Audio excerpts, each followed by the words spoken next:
What is up, guys? How's it going? Bringing you guys some good old battle, playing some Rush this time on Dawnbreaker using the medic kit with the L86, one of the new guns from the China Rising expansion. And those of us who are on the PC ended up getting them early, like 2 weeks early, something like that. But I was staying away from these weapons because I'm not sure if a lot of people were aware, but any kills that you got with them for until the most recent patch that they did it on the battle log or whatever, any kills that you got with them didn't count towards your kill stat or whatever.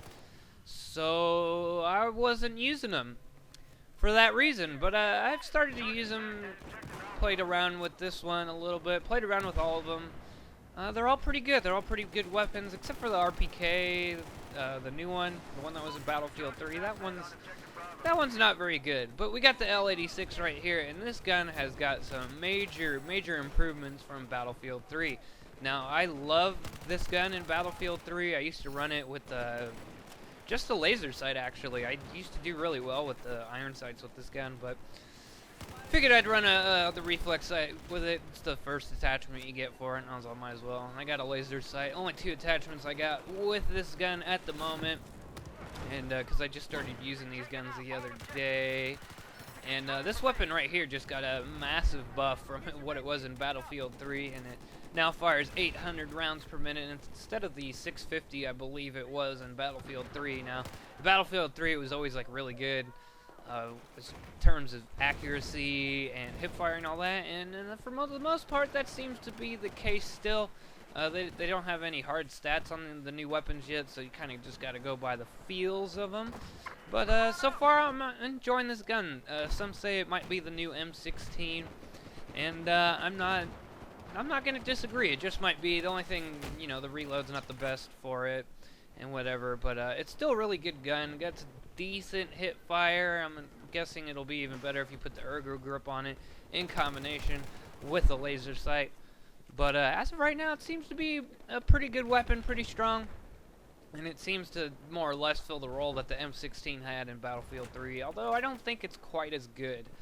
But there could be a few reasons for that. Bad hit detection and netcode that's going around right now. And hopefully they get that fixed soon. Because gunfights are just very inconsistent in the state that the game is in right now. And that's why I haven't been playing too much, actually. The past couple weeks, and on top of the bad netcode and hit detection and all that's going on right now, we also got the double damage glitch that's going on right now. And for those of you who are not aware, randomly sometimes people's bullets will just magically do double damage. So what that in turns is into one-shot headshots with just about any gun in the game at close range. You know, any gun that has a base damage of 25 or higher is gonna one-shot kill your ass up to like 12 meters, and you know, it's making gunfights very inconsistent, and it's pretty annoying. And it's not just for headshots, it's also body shots. You could two-shot people with almost every gun in the game, and it's been making my infantry less fun, and been just getting frustrated, and I've just been frustrated playing Conquest, and I don't know what it is, because Conquest is my game mode, and I love me some Conquest, but in this game, I just don't know what it is. If it's the map designs, if it's the flag placement, if it's the vehicle choices, I'm just not having as much fun as I'd like to. I think a large part of that is I'm not really too fond with a lot of the vehicle choices that they did with some of these maps. I feel like some of these maps are too vehicle heavy, too vehicle oriented, and that's one of the things that I don't like about this game is there's not that many infantry focused maps. Like, I guess, you know, of course, Operation Locker Room, because that's New Metro, but other than that, like, I don't know, maybe Zavad is like the closest thing that you get to another infantry map, at least on the large variants of Conquest. And I don't know what it is. Like in Battlefield 3, you had Grand Bazaar, you had Scene Crossing, and while both those maps had vehicles, each side only got one, you know, tank or LAV, so it wasn't that big of a deal. And I feel that in this game, all these maps, like especially like Golmon Railway, rogue transmission. There's just so many tanks, there's so many LAVs, helicopters, jets, that you're pretty much punished for not playing engineer. And I don't like to play the same class over and over again. I like to switch it up. I like to diversify my bonds, so to speak. And I like to get down with everything. I like to play around with everything, as you guys know. I like to run around and snipe people, assault rifles, shotguns, and all that fun stuff.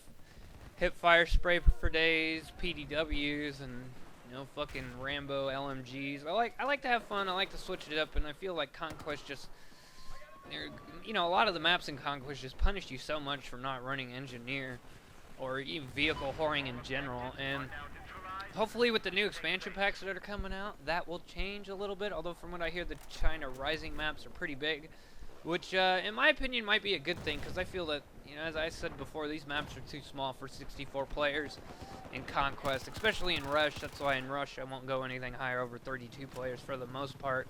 At least if I have a say in the matter. Sometimes servers switch game modes on you and you're not expecting it, but it is what it is. I usually quit out of those. And yeah, so I decided to give Rush a try, and this is like the second game I've ever played Rush. I played Rush when it first came out, and I defended on this map, and that's my only experience in Rush. I think, at least from when the game first comes out, or from the game first came out. And if you notice right there, I'm still 10-0, even though I died earlier and didn't get revived. I got revived a couple times in this game, but one time I did not get revived, and the death did not count. I don't know what's up with that, but anyways, moving along. So I'm going to start playing Rush here and there and giving it a try. There's a lot of boring moments in this gameplay right here, and for that I would apologize, but this was the first time I attacked on this map. And I don't know where the spawns are. I didn't know where the next objectives were going to be, so it was all playing it by ear. Raw instincts kind of gameplay, just going in, trying to PTFO, get shit done, get them bombs planted and all that. But yeah, I was actually having fun playing Rush today, although I played the beta map, Siege of Shanghai on Rush, and I didn't like that map for Rush. I don't know, but for the most part, these maps seem to be pretty good. Although I haven't played Locker Room yet, that's probably a clusterfuck. But it is what it is, so let me know if you guys like to see some more Rush gameplay and all that fun stuff, and I'll try to bring it to you guys. I actually got a game on Parcel Storm coming up. And, yeah, anyways, guys, I went 14-1. And technically, I went 14-2, but they didn't count that death, so I ain't complaining. But, anyways, guys, I hope you enjoyed, and peace. Have a good one.